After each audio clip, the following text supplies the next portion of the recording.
This episode of Western Door Paranormal Tales is a lot-sized cemetery located in the town of Wales. There's a Revolutionary War soldier here. There's also a Civil War soldier here by the name of John Tanner. Okay. The cemetery itself is at least 187 years old and houses over 100 burials, even though very few actual stones remain due to the ravages of time and the random.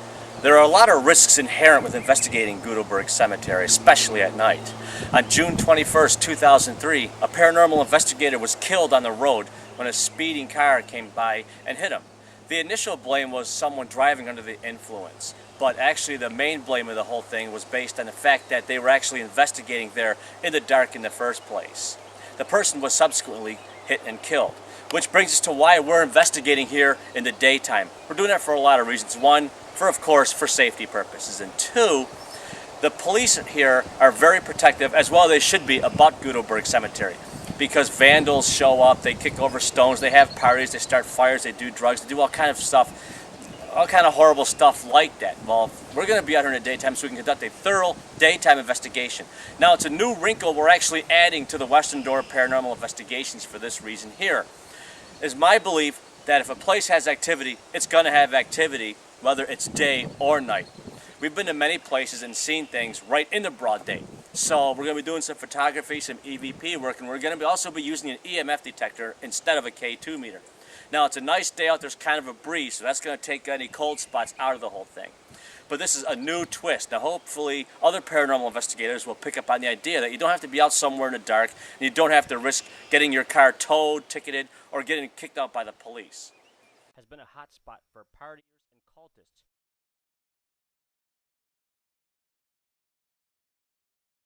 Another rumor associated with Goodleberg Cemetery was that it's an ancient burial ground.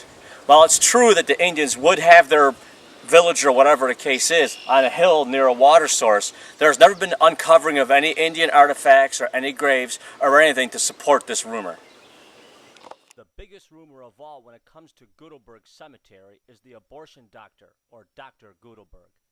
The story's time frame varies from the 1800s to the 1940s. In fact, however, there never was a Dr. Goodleberg. The closest thing we have is a Dr. Albert Speaker who lived down the lane on Hunters Creek Road. Now, he did perform the occasional abortions from his home, but there was never any record of any botched abortions or any women thrown in the pond that didn't survive any of his abortions attempts. Dr. Albert Speaker actually was a medical examiner in the village of Buffalo. Also, he never hung himself in Goodleberg Cemetery, as a lot of people might think. Actually, Dr. Albert Speaker died of a heart attack. The one thing that is odd about Dr. Albert Speaker, though, was when he passed away, someone did set fire to his house, and no one is exactly sure why, and the house actually survived the fire attempt. On August 25, 1945, Helen Lindman, wife of a dentist in Kenmore, New York, vanished. There's also tales of Dr. Albert Speaker being tied with the mafia. Now, burials in this cemetery continued until 1946. It's not exactly a great spot for anyone related to the mob to take victims out and actually bury in this cemetery that was this wide open. So I think common sense pretty much dispels that rumor, because the rumor picked up that there was a lot of mafia people would bring their victims out here, they would kill them or murder them out by the pond, maybe throw them in the pond or bury them in this cemetery. So the way we're looking at the cemetery and where the houses are and the time frame, there really doesn't seem to be much credence to that story. Another legend is the Goodleberg curse. Now, the reports of paranormal activity from Goodleberg Cemetery kind of make it unique to the cemetery itself. There are some say that a house made of phantom ectoplasm can be seen on the cemetery.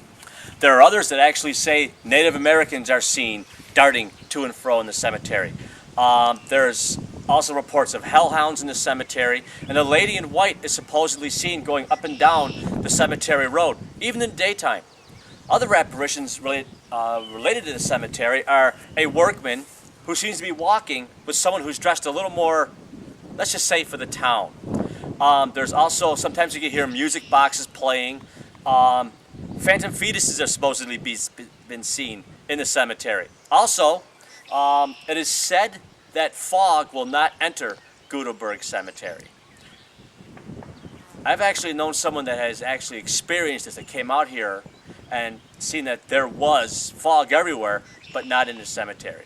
Also, supposedly, that if you leave your car, people, when you come back, little fetus handprints will be all over and footprints will be all over the cars. Supposedly, the fetuses that were buried here, allegedly buried here, will make their presence known on your vehicle. Well, with the serious lack of evidence of baby fetuses, I'm not sure exactly how that works. There's reports of cold spots, people screaming. There's also a crazy lady that used to live down by the bridge, which is out. They used to actually take shots at you, which put a whole new level of danger to the cemetery. So what we're going to do is see if we can actually pick up on any of this stuff that's rumored to happen here. A more ominous entity linked to Goodleberg Cemetery is the Hellhound. Their eyes are said to glow evil yellow and take the shape of a large...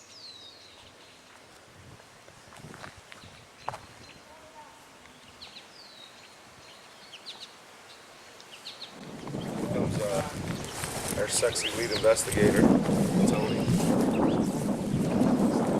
Just trying to do what we can. We ain't got much stuff to go on, you know? So I'm just asking if there's any spirits or souls here that would like to communicate.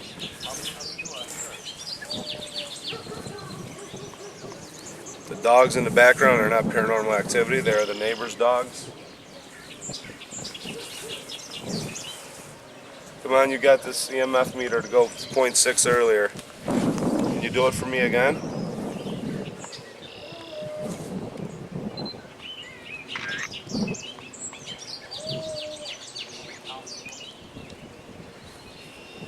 Dr. Albert Sneaker, are you here with us today?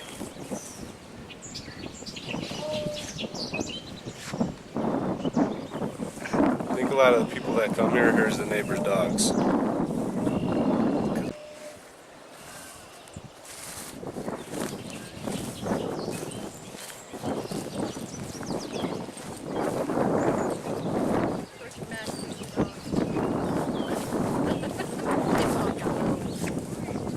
I think we have hellhounds.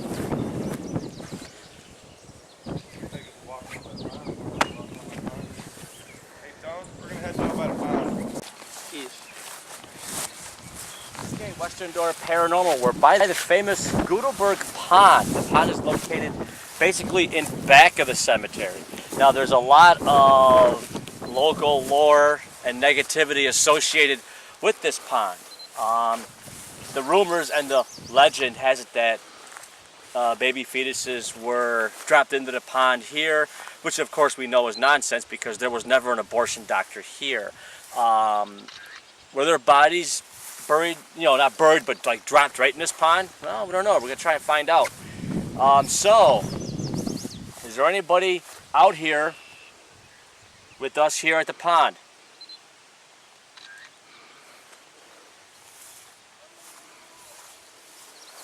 Once again, those are local dogs. They are not hellhounds. I can actually see where if someone's out here at night especially hearing this, would actually wet their pants and run, thinking it's hellhounds. Those are dogs. This place is surrounded by houses and farms. There's pretty much dogs everywhere. Is there anyone out here by this pond that would like to communicate? Western Door Paranormal. I am at the north side of the Goodleberg Cemetery in Wales, New York. Come to you again. Ask if there's anybody here with us. That's the very spot. Can you please let me know? I got a picture of that man.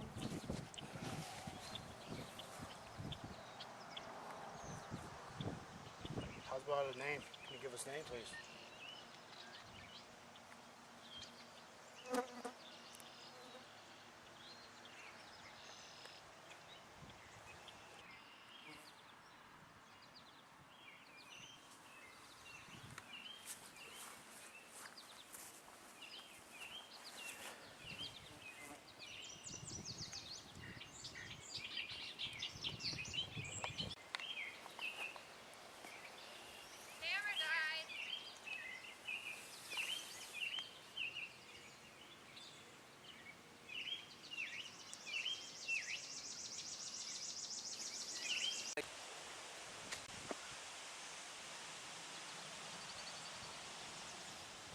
just hit Okay. a .9. I don't know where it came from, but I glanced down right in the hair, and I got a .9 out of nowhere. Are you wandering around with us? I got a couple .6s by the time we were here too. There's somebody hanging out with us here. It's cool if you are.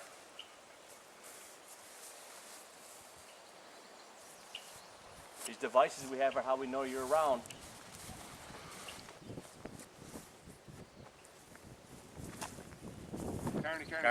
Carney.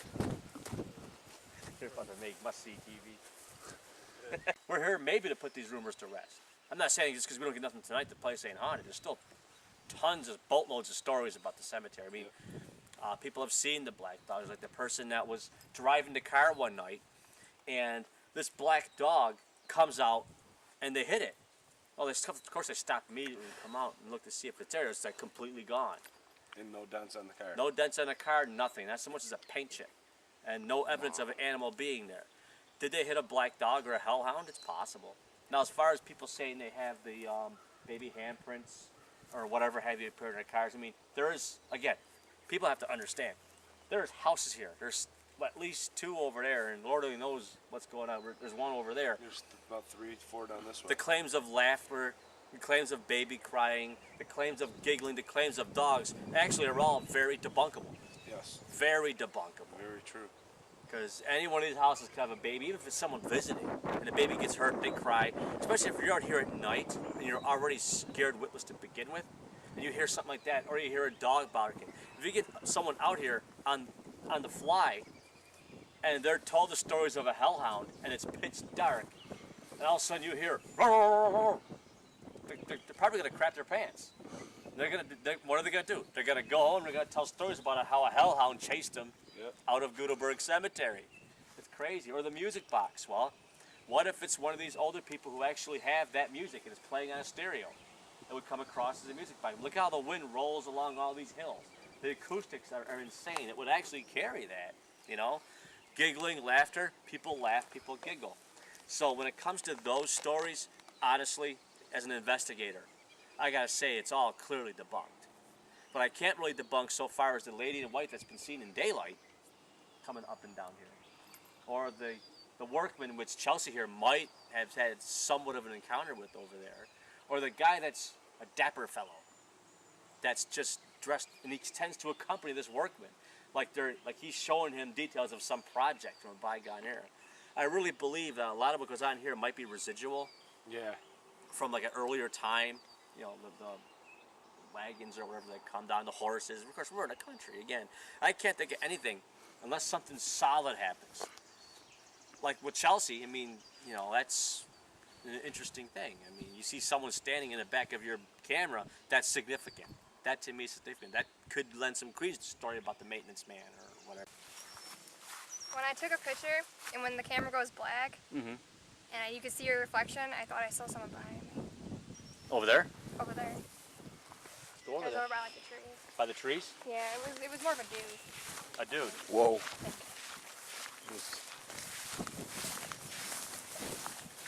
Hey, we might have. There's somebody out here likes Chelsea.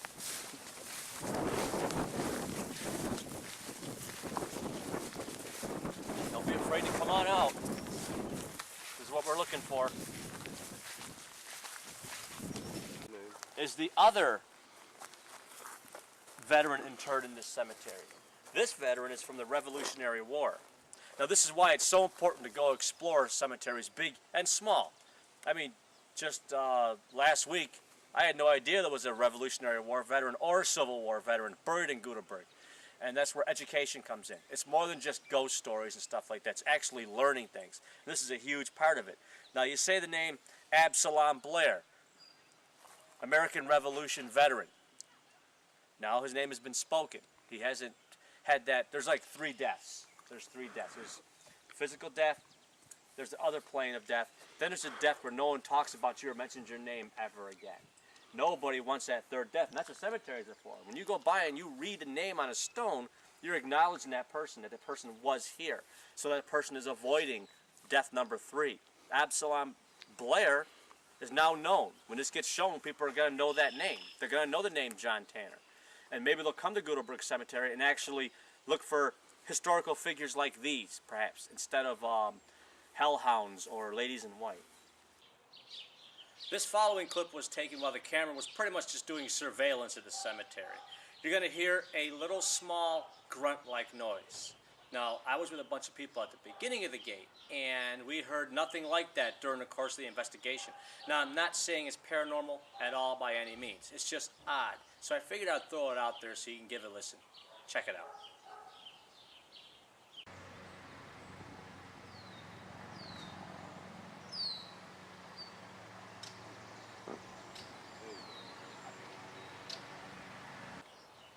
Now, I'm going to say about this next clip is, it's pretty interesting. Now, of course, we're out there, we're in the field. There's a lot of wildlife, in particular birds. What you're about to hear is a cackle. Now, there was crows and all kind of other stuff flying around. So, could it be birds? Well, the one thing that makes me think, at least, is the fact that, again, I reviewed hours of audio, hours of video, and if it was a bird that was indigenous to the cemetery at the time, we would have heard this a lot more. Well, this kind of manifests once and it never repeats again.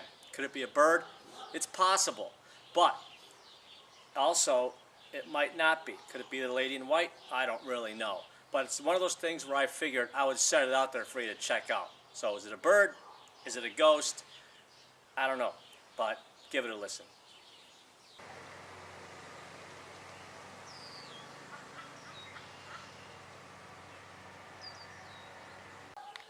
This brings to a close another edition of Western Door Paranormal.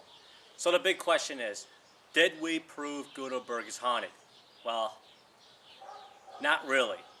We didn't really have any personal experiences except for the experience that Chelsea had where that she said she saw somebody standing in the back of her camera's viewfinder. That's pretty significant. Also, the 3 VVPs lend some credence, but we didn't really get the big stuff with the exception of the music box. Again, like I stated earlier, a lot of the stuff people talk about from Goodleberg Cemetery is pretty debunkable. But we also know that we can't get spirits or ghosts to actually act on cue either. Now, we did the whole investigation in the daytime, and that's how you're pretty much going to have to do this. Because the people that live there will call the local law enforcement on you, and you will get punted if you tried it at night.